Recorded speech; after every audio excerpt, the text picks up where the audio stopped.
Hey everybody. As most of you know, hopefully know, today is Veterans Day, and yesterday was the Marine Corps birthday. So I just wanted to take a couple minutes and talk to some of the people closest to me in my life who were veterans and actually both happen to be Marines as well. And that is my Paw Paw, Jean, and my husband, Laramie. So we're just going to go get some details from them and ask them a little bit about their time in the service and see what they've got to say about serving in the military and kind of what it meant to them today. All right, hope you guys enjoy. Okay, so it's Veterans Day. Happy Veterans Day, Paul. Thank you. And yesterday was the Marine Corps birthday. It was my Marine Corps birthday. Happy belated birthday. Thank you, Pop. Thank you. But I thought for Veterans Day, it'd be fun for you to tell a story, if you remember any. I know it was kind of a really long time ago. I'll have to reach way back. What we got? Reach on back there, Pop. How many years ago was it? Oh Lord, I was in the Marines from '64 to '68. So 4 years. 4 years. 64 to 68. Yep.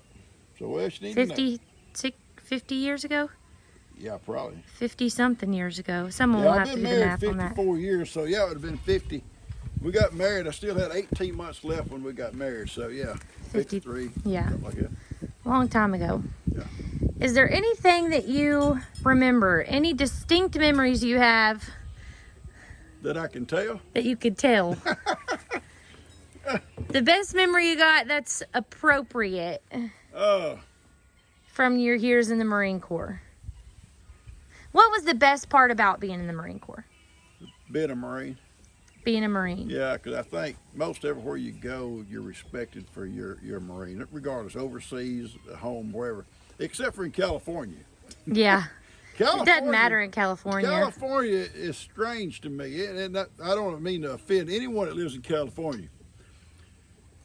These military towns literally make their living off servicemen, whether Navy or Marines or whoever.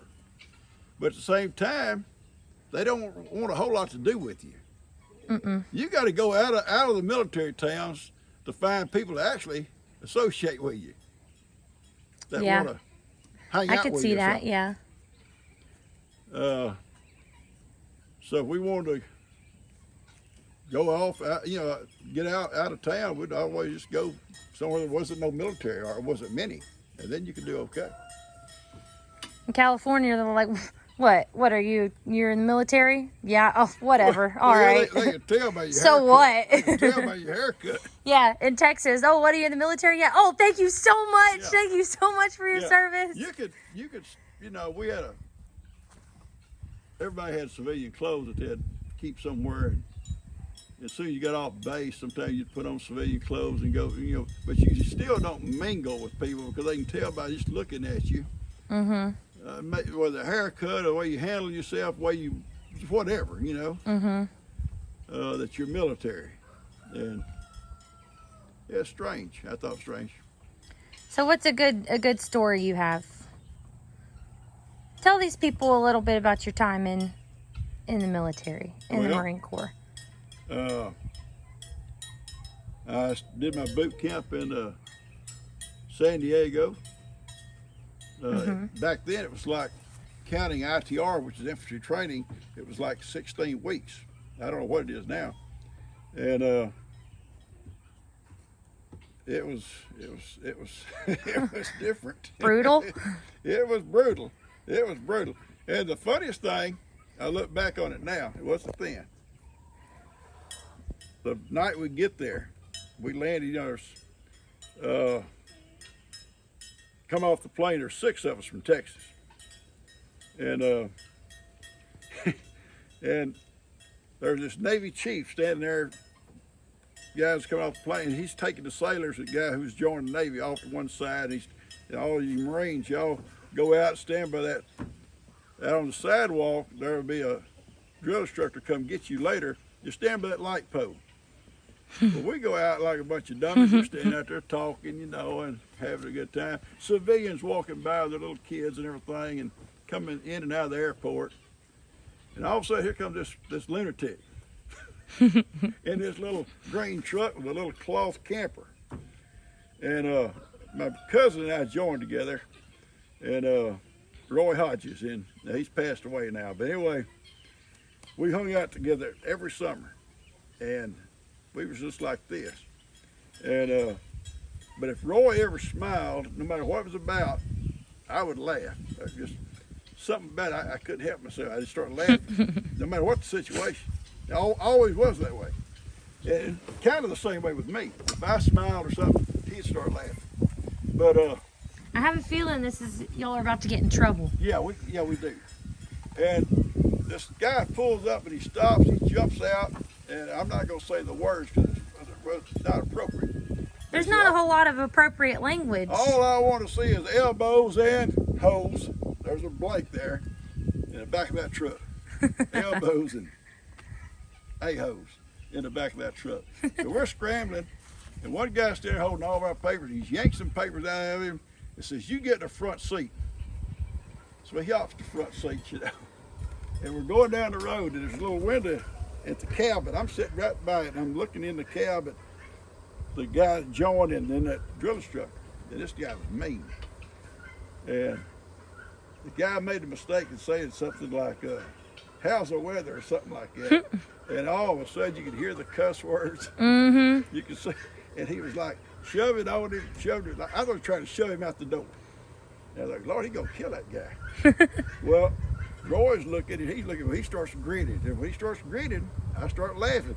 I'm afraid they're gonna kill us, but I'm still gonna laugh. Yeah, you're about to be next. Yeah, I'm gonna laugh all the way up the end. And I'm laughing. So we get there where we're going, and I guess the funniest thing that happened to Roy that night was Roy had a wart on the back of his head, and he always had long hair, you know, kind of long.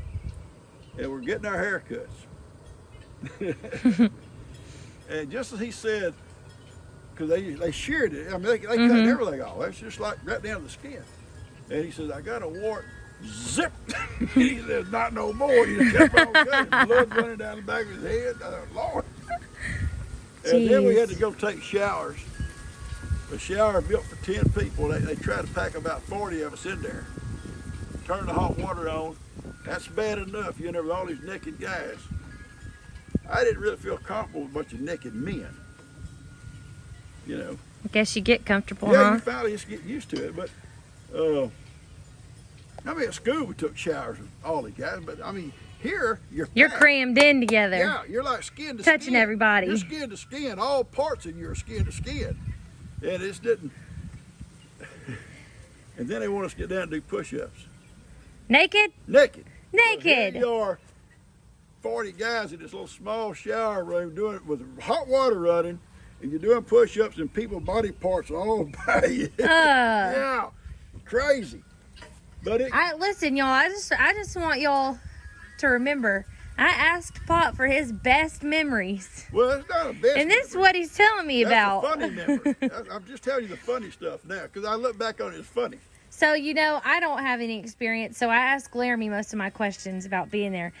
And, you know, on movies and stuff, you see all their toilets are in one big room together. Oh, yeah. Oh, it's so disgusting. Yeah, they That don't just have grosses no me out. There's no couth. But, but then, the next morning for breakfast, they call us canaries because the first night they issue these white tennis shoes, which I love white tennis shoes, so it wasn't a problem there. But you got your green trousers, a bright yellow sweatshirt with a big Marine Corps emblem on it, and a green cap that don't fit. It's got pulled down like this on it, you know? They don't fit. And they march us to chow. And we're the last ones, because canaries are always last to eat. So we're all out there in formation waiting, everybody else to get to eat. We go in, and the only thing left is cold oatmeal. Cold oatmeal. And you better eat it. Yeah, you eat everything you take. And they slopped it on there. We sitting there trying to eat this cold oatmeal, and the drill instructor gets up on top of the table and walking back and forth, cursing. And I'd never grown up like that. I mean, my dad never got up on the table, Nuh-uh. you know. But last cursed. Yeah, it was crazy. Boot camp was crazy, but we survived it. I'll have to get a video of Laramie later too, but I don't want to say anything for him, but he just says that you get brainwashed in boot camp. Yeah. He said they tell you what to say, when to say it, and if you say anything different, you just... They literally, seriously, and I guess it pays off. They take all your thoughts and all almost your memory away from you. Mm-hmm. And from that point on, it's everything they want you to know, to say, to think. Yeah, they do brainwash you, I guess. And when you come out of there, you know, the way you used to think is gone. Mm-hmm. It don't ever come back. Yeah. You know, I look back at the things I did as a kid, and that don't appeal to me no more. It was kind of a kid thing, you know. Yeah. I just still do crazy stuff, you know. I bet you did a lot of crazy stuff whenever you got out of boot camp, huh? Yeah, we did. But Being gone away from home probably for your first time, First time, yeah. Never been out of Texas. I'll probably have to, I'll have to let Laramie know we're doing PG stories only. He's probably got a lot of crazy stuff that he'd tell everybody. Well, a lot of stories you can't tell. Look at that nice guinea run we built yesterday. Yeah, I think it's great. You just sitting out here watching The funny thing is, look out there, you look at all the older guineas are coming up looking at them. Yeah. Probably them old boy guineas say, I like that little girl there. Stop. Oh, yeah, she gonna be mad. Prospects. Yeah, her a good prospect there. That's horrible. Yeah, they talking trash to her. Poor babies. Just being gawked at. All right, Pop. Well, happy late Marine Corps birthday and happy Veterans Day to Thank you, baby girl. Hey, baby. So I was just taking some time today to talk to the two veterans closest to me. So I talked to Pop earlier. And everyone knows yesterday was the Marine Corps birthday. So happy late birthday. And today is Veterans Day. Hi, Mila. Hi, Mila. She wanted to sit with you.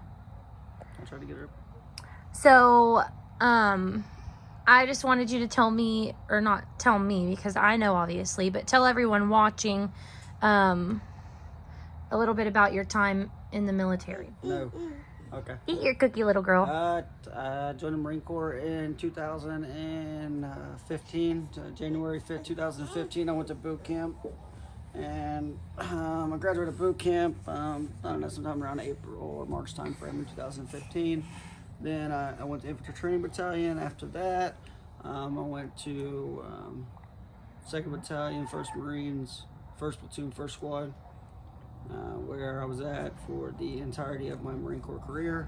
I went on 2 deployments. I went on the 13th BU, and then I went on a UDP to Okinawa. What was your job? I was 0311 infantry. I actually finished up as a squad leader. I got meritoriously promoted twice. It's probably my 2 biggest accomplishments in the Marine Corps was getting meritoriously promoted to corporal and to sergeant. So, what is your best memory that you can share? I've already said that you might. Uh-oh. You okay? You want to stop? Your best memory that you're able to share, your most appropriate memory. Me and Pop talked about how not everything in the Marine Corps was always appropriate. Probably my most memorable memory would probably be when my squad competed in the 3rd Marine Division squad comp on our 2nd deployment. And we competed against like 3 other squads infantry squads from the Marine Corps. And I was actually the only corporal. That was the squad leader at the time. There was 3 other sergeant squad leaders, and my squad actually ended up winning, in return, that's how I ended up getting promoted meritoriously to sergeant, because I was actually the only corporal as a squad leader at the time, and my squad still won. So, not a lot that I did. Mainly, I was blessed with some really great team leaders. Do you want to guess what Pop's best memory was? No. I had a lot of help with that squad. But big shout out to my best friend, Santana Camberos. Without him, we would have never been as dominant as we were. Is that the only memory you got to share? Well, you said appropriate. Nothing fun that you did was appropriate? I mean, I don't know how too much fun in is being in the infantry. You know, we wake up every day, we run 5-6 miles every single morning. We do hundreds of pull-ups. You know, we go to the gym. Okay. Well, tell them about that roller coaster. You know, the roller coaster. And yeah, so I mean, like on my first deployment, when we weren't training, we were actually going to different countries and getting a few free time, or a few days of free time in these different countries. And you know, we rode the fastest roller coaster in the world over at Ferrari World in Abu Dhabi. We've been to Hong Kong. Abu Dhabi, Dubai. We've been to Hong Kong. I've been all over the UAE. I've been to, you know, Guam. Hawaii. What was the most fun place? Was it Dubai? Dubai was definitely the most fun place. You know, they had the fourth biggest mall in the world. The fourth biggest mall in the world. There was over like 1,000 stores in there. You know, we could buy. Bless you. We could buy pretty much anything that we typically wouldn't be able to get when we were on that ship for 7 months. It was also the most expensive place you traveled, huh? I mean, kinda. It was pretty expensive. You know, everybody over there drives Ferraris and drives, you know, Lamborghinis. But, however, you know, I don't know if a lot of people know this. Dubai actually pays their citizens to live there. So, they're a bunch of oil and gas people, so they're not hurting on the money. What was the worst place that you visited? Like, visited in a good way, or? Like, let's say when you were having your free... I mean, when you were able to get off the ship when and we stuff. were in UAE, when we were doing some training exercises, it was 141 degrees. And then when we were on the side of Mount Fuji in Japan, it was -10. That was 141 degrees on my first deployment, -10 degrees on my second deployment. So, you know, it definitely never know what you're going to get on a deployment. All right. And now I have chocolate all over my work pants. I have chocolate all over my work shirt.